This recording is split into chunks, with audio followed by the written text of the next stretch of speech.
ဘောလုံးပြည့်သက်တွေအားလုံးစောင့်မျှော်နေကြတဲ့2026 FIFA World Cup ကြီးဟာနီးကပ်လို့လာပါပြီဒီတစ်ခေါက်ကမ္ဘာဖလားဟာတမိုင်းမှာအကြီးမားဆုံးဖြစ်လာမယ့်အပြင်ကျွန်တော်တို့တက်တန်းတစ်လျှောက်မြင်တွေ့ခဲ့ရတဲ့ဂန်နဝင်ကိတကိရဲ့နောက်ဆုံးစသင်္ကန်းလည်းဖြစ်လာနိုင်ပါတယ်ဘောလုံးလုံးကဂုတ်ကြီးတွေဖြစ်တဲ့ရိုနယ်ဒိုမက်ဆီတို့ရဲ့နောက်ဆုံးကပြကွက်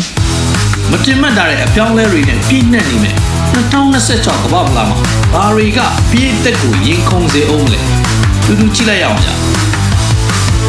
ပထမဆုံးနဲ့စိတ်လှုပ်ရှားစရာအကောင်းဆုံးချက်ကတော့ဘောလုံးလုံးကရဲ့အေဂရစ်နှစ်ပါးဖြစ်တဲ့လီယိုနယ်မက်ဆီနဲ့ခရစ္စတီယာနိုရိုနယ်ဒိုတို့အကြောင်းပဲဖြစ်ပါတယ်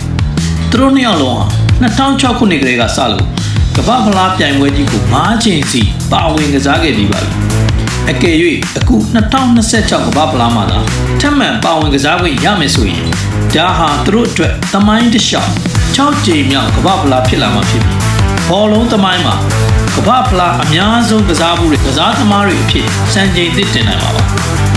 ဒါပေမဲ့တစ်ဖက်မှာလည်းအသက်အရွယ်အရဒါဟာသူတို့နှစ်ယောက်လုံးရဲ့နောက်ဆုံးစသင်္ကန်းကမ္ဘာဖလားပွဲကြီးဖြစ်သွားဖို့ရှိနေပါတယ်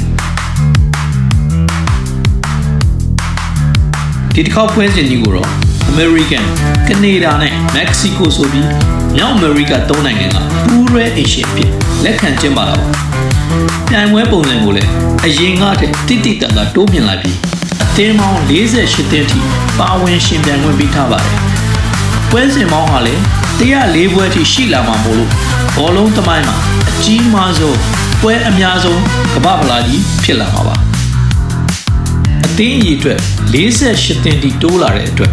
သမိုင်းတစ်လျှောက်ပထမဦးဆုံးအချိန်ခြေစစ်ပွဲအောင်လာမဲ့မျက်နှာသစ်အသင်းတွေကိုဒီပြိုင်ပွဲမှာမြင်တွေ့ရတော့မှာပါမျက်နှာသစ်အသင်းတွေကမ္ဘာဖလားဆင်မြင့်ထက်မှာတောက်ပလာမလားဆိုတာကတော့ရင်ခုန်စွာစောင့်စားကြည့်ရှုရမှာပါဒါပေမဲ့စိတ်မကောင်းစရာတစ်ခုကတော့ကမ္ဘာဖလားကို၄ချိန်တိုင်တိုင်ရရှိထားမှုတဲ့ဥရောပရဲ့အင်အားကြီးအီတလီအသင်းကြီးကတော့ဒီတစ်ခါ2026ကမ္ဘာဖလားကြီးမှာလည်းထပ်မံလွဲချော်သွားခဲ့ပြန်ပါတယ်ကမ္ဘာဖလားမှာအီတလီရဲ့အပြာရောင်ဂျာစီတွေကိုမြင်ကြည့်နေကြတဲ့ပရိသတ်တွေအတွက်ကတော့တကယ်ကိုနှမျောစရာကောင်းတဲ့စိတ်မကောင်းစရာကောင်းတဲ့သတင်းပဲဖြစ်ပါတယ်ဒီပြိုင်ပွဲမှာ